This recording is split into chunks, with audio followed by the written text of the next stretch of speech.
Hello and welcome to another Tip for the Ride. My name is Alice Trindle. Helping me out today is Chance. Today on our Liberty work, no strings attached, we're going to work on a different positioning. Recently you may have watched the Tip for the Ride where we showed a round pen posture. In other words, where the energy really comes from the hub in the middle, out the spokes, and influences the horse, the rim of the wheel on the outside.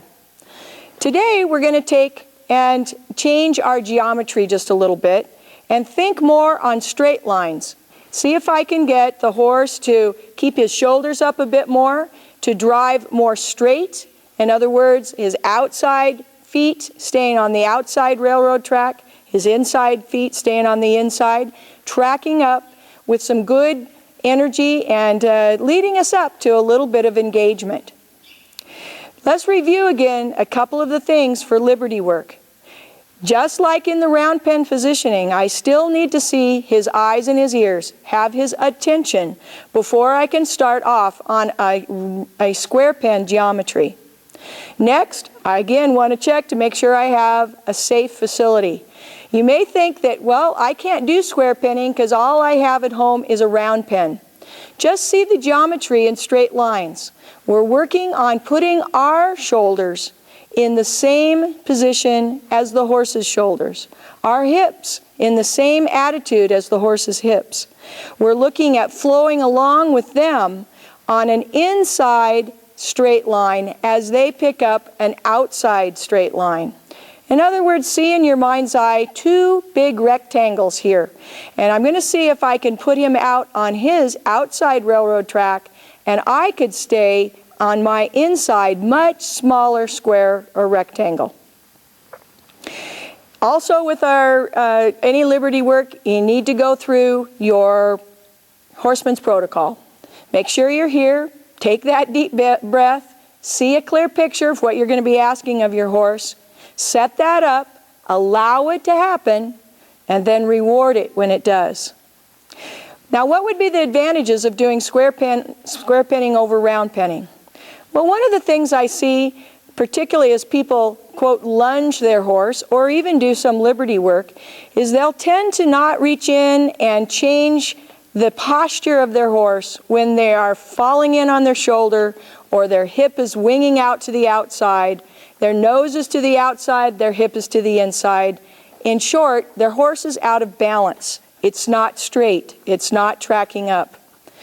Square penning helps me to establish those straight lines, to be able to help the horse to keep those shoulders up. It also gives him much more independence. In that in the round pen, I'm really the driving force in that circle.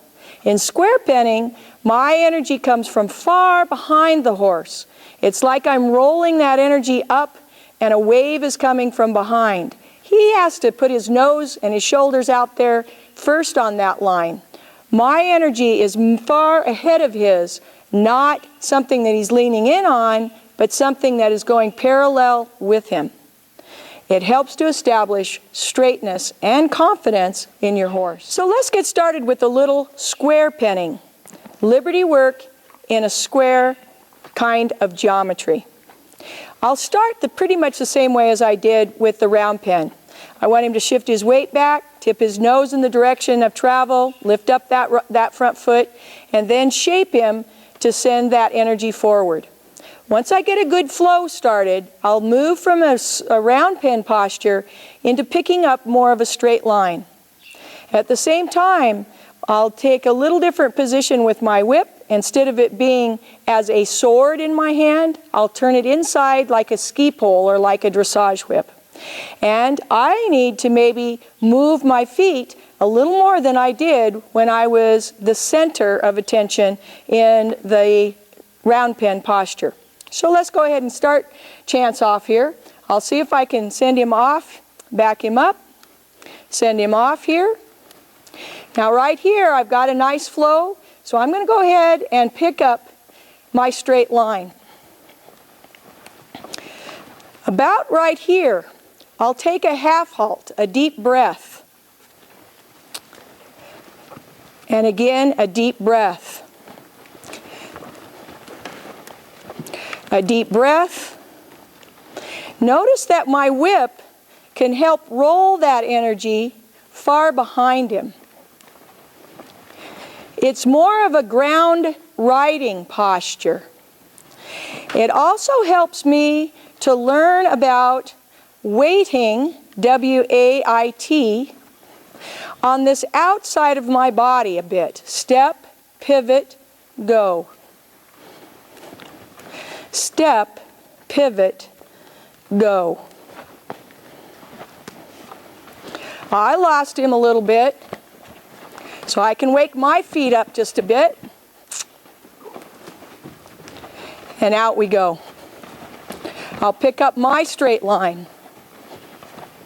Half halt.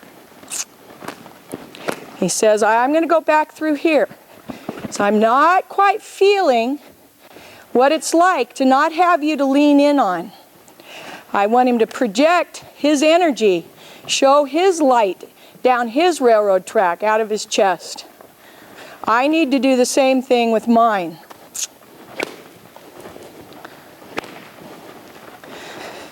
The thing that I like about this is this might be exactly what happens to you the first time you ask your horse to do square penning.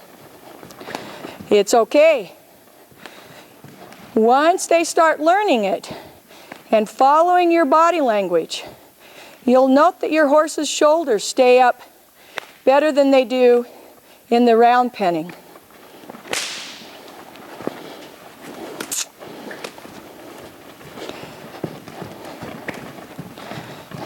So before, in the round pen posture, my belt buckle pushed the horse.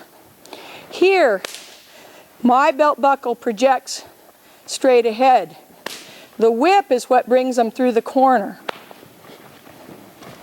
Step, pivot. Step, pivot.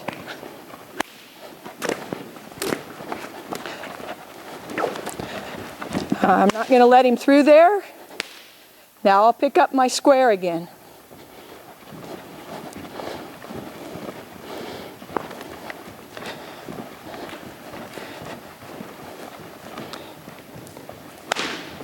He's real sensitive that when I take that half halt, he's kind of checking in with me. It's good, I like that. But I also want him to stay where his energy goes forward. Forward with rhythm. Nice. I'll reward this. Note how I'm going to ask for my downward transition. Turn my whip over in my hand so that I could use it as a bit of a wall. See if I could hold his shoulders on this wall in a slight shoulder in. Nope. There. I don't want his hips to disengage off of that off of that line. I want his body to stay on the track with his shoulders up, just slightly one step in towards me, but much more square. Another pitfall of the round pen posture is that we continually draw them into us on their front end. I want to get him so that his resting spot is in a bit of a shoulder-in posture. In other words, his hind feet stay on the track. In this case, his left front foot comes off of the track, and his right front foot comes to the inner track, and he stays there.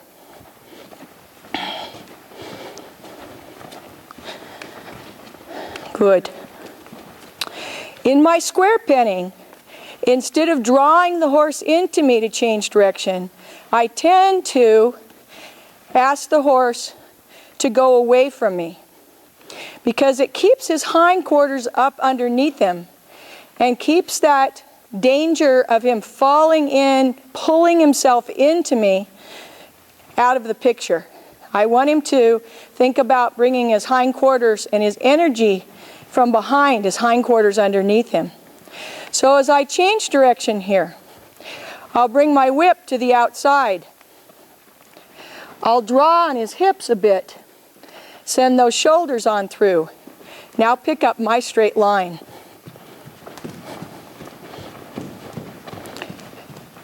Pivot, go. Step on the outside, pivot, go. Step through, go.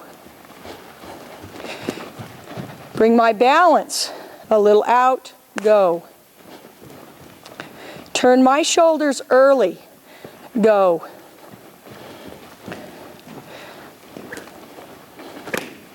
Let my whip bring him through the corners, go. Turn early. My focus is on my track with him in the corner of my eye. Pivot, go. Nice. Notice that I'm being able to ride a smaller square and he's picking up a nice bigger square with his shoulders staying up. Excellent. I'm going to try a downward transition to a shoulder in. I'll hold his shoulders up there. Oh, he says, no, I'm pretty conditioned, Alice, to bringing those hips out. And I'm saying, nope, it's not what I want. See if you can find a shoulder in posture. I'll use my cryptic hand here to be able to keep his shoulder up and use my whip at the angle that I'd like him to come off of this wall. Right? Didn't quite make it. Right there. Thank you. And a slight shoulder in. Very good. So for the first few times, I may need to get in and kind of manipulate things just a little bit for him to understand the shoulder in positioning. Because I've pretty much conditioned him to come in, to just cross those hindquarters and to drag himself into me. I'm not asking for that for right now. I want him to keep his balance up on this track with the shoulders slightly in. Good. We'll change and see what we have.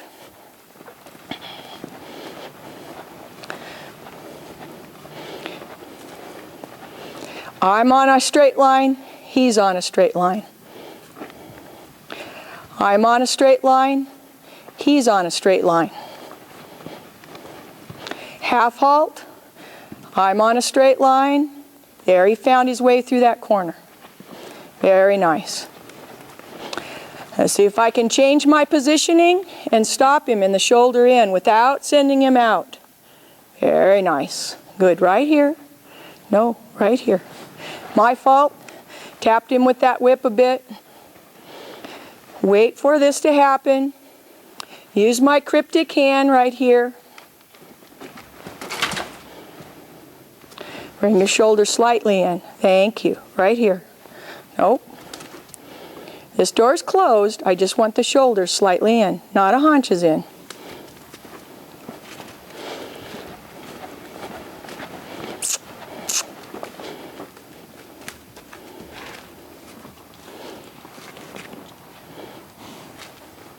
Nope, not it. Boy, do I want to reach in there and put my hands on his nose. I have to manipulate the air.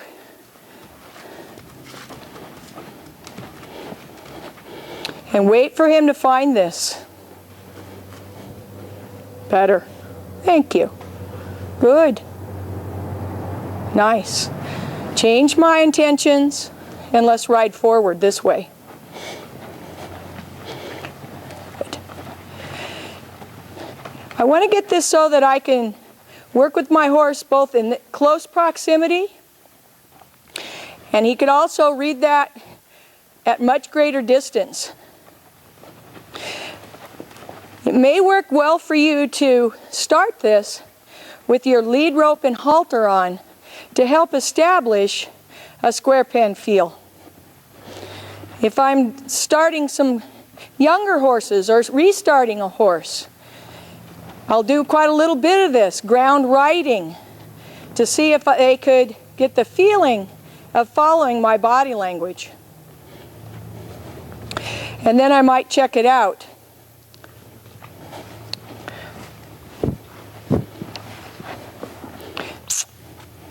And see if he could actually start doing some little dances. This is where we're headed in our next tip for the ride.